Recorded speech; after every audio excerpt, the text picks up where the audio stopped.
An alleged murder-for-hire plot. A woman who says she was hired to kill her doctor's ex-girlfriend took the stand today.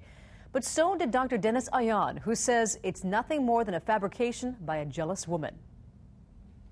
We was back there talking for an hour, and it went from beating her up to bashing her head in.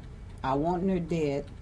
That's what Linda Moore says her primary care physician, Dr. Dennis Ayon, asked her to do to kill the mother of his child. But without any recorded evidence of the conversations, it comes down to Moore's word against the doctor's. And 49-year-old Dr. Ayon tells a very different story. She would say, I love you, I love you, I love you, I've always loved you. Ayon says Moore was obsessed with him and upset her advances were rejected. He also testified Moore had a history of mental illness, asking for various medications, exaggerating the extent of their conversations. She was challenging, she was high maintenance.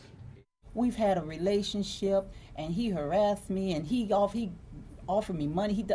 I didn't say any of that. I didn't say any of that. Because none of that ever happened. None of that never happened.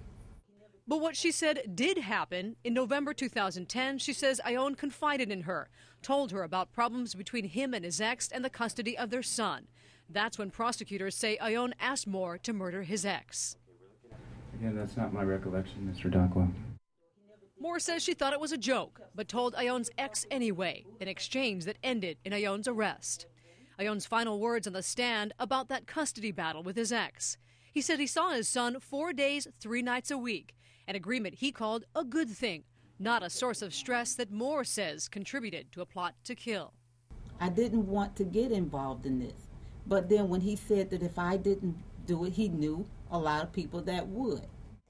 Now, if convicted of criminal solicitation to commit murder, Ayon faces up to 20 years in prison. Jurors will hear closing arguments tomorrow.